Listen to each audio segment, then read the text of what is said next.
السلام علیکم ورحمۃ اللہ وبرکاتہ۔ محترم سامعین کرام، حرام چیزیں جنہیں معمولی سمجھ لیا گیا ہے، اس کتاب کا 14واں درس جس کا عنوان ہے غیر اللہ کی قسم کھانا، یہ بھی شرک اعمال میں سے ہے۔ سماعت فرمائیں، اللہ سبحانہ و تعالیٰ اپنی مخلوق میں سے جس کی قسم کھائے اس کو پورا حق حاصل ہے، لیکن مخلوق کے لیے غیر اللہ کی قسم کھانا کسی صورت جائز نہیں۔ افسوس کہ غیر اللہ کی قسم کھانا بہت سے لوگوں کی زبان پر چڑھا ہوا ہے۔ کسی چیز کی قسم کھانا اس کی تعظیم اور بڑائی کی وجہ سے ہے، اور چونکہ تعظیم و بڑائی صرف اللہ رب العالمین کی شان کے لائق ہے، لہذا قسم بھی اسی کے نام کی اٹھانی چاہیے۔ حضرت عبداللہ ابن عمر رضی اللہ تعالی عنہما بیان کرتے ہیں کہ نبی کریم صلی اللہ علیہ وسلم نے ارشاد فرمایا، الا ان اللہ ینہاکم ان تحلفوا بآبائکم من کان حالفا فلیحلف باللہ او لیصمت۔ صحیح بخاری کی یہ حدیث ہے جسے امام بخاری اور امام مسلم نے بھی ذکر کیا ہے۔ واضح رہے کہ اللہ تعالیٰ تمہیں باپ دادوں کی قسمیں کھانے سے منع کرتا ہے۔ جس شخص نے قسم کھانی ہے وہ فقط اللہ تعالیٰ کی قسم کھائے یا خاموش رہے۔ حضرت عبداللہ ابن عمر ہی کا بیان ہے، نبی کریم صلی اللہ علیہ وسلم ارشاد فرمایا، من حلف بغیر اللہ فقد اشرک۔ جس کسی نے اللہ کے علاوہ کسی اور کی قسم کھائی اس نے شرک کیا ہے۔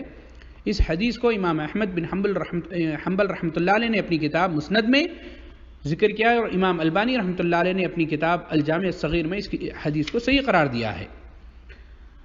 نبی کریم صلی اللہ علیہ وسلم نے دوسری جگہ ارشاد فرمایا، من حلف بالامانۃ فلیس منا۔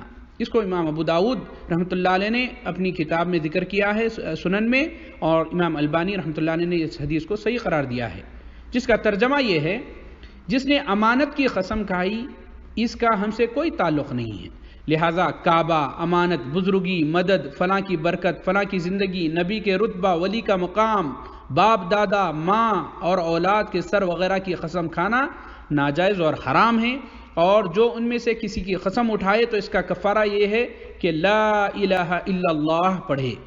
اور یہ بات ایک صحیح حدیث میں نبی کریم صلی اللہ علیہ وسلم سے یوں منقول ہے، من حلف فقال فی حلفہ باللات والعزى فلیقل لا الہ الا اللہ۔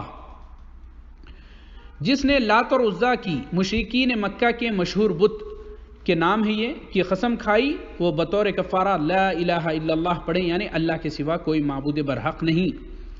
اور اسی سے ملتے جلتے متعدد ایسے شرکی الفاظ ہیں جو آج بعد مسلمانوں کی زبان پر عام ہیں، مثلا میں اللہ کی اور تیری پناہ میں آتا ہوں، میرا بھروسہ اور اللہ پر اور تجھ پر ہے، یہ اللہ کی طرف سے اور تیری طرف سے ہے، میرا اللہ کے سوا اور تیرے سوا کوئی سہارا نہیں، آسمان میں اللہ میرا سہارا ہے اور زمین میں تو میرا سہارا ہے، اے اللہ اور فلاں شخص نہ ہوتا تو یوں اور یوں ہو جاتا، میں اسلام سے دستبردار ہوں، فطرت نے چاہا، اے زمانے کی ناکامی۔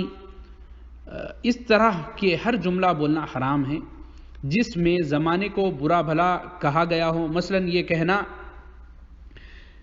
یہ کہنا کہ یہ زمانہ بہت برا ہے، یہ وقت بڑا منحوس ہے، زمانہ بڑا بے وفا ہے وغیرہ، کیونکہ زمانے کو گالی دینا اللہ رب العالمین زمانے کو گالی دینا کیا ہے میرے بھائی؟ اللہ تعالیٰ کو غلط سلط کہنا ہے، جو اللہ رب العالمین ہی زمانے کا خالق ہے۔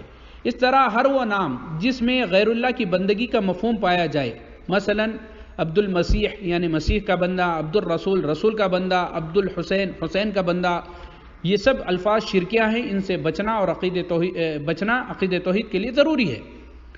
اسی طرح اسلامی سوشلزم، اسلامی جمہوریت، عوام کا ارادہ اللہ کے ارادے سے ہے، دین اللہ کے لیے اور ملک سب کے لیے، عرب قوم کے نام پر انقلاب اور شورش کے نام سے یہ جدید اصطلاحات بھی عقیدہ توحید کے منافی ہے۔ تو میرے محترم سامعین، جب بھی ہم کو قسم کھانے کی نوبت آئے تو ہم کو اللہ رب العالمین ہی کی قسم کھانی چاہیے، اس کے علاوہ کسی اور کی قسم نہیں کھانی چاہیے۔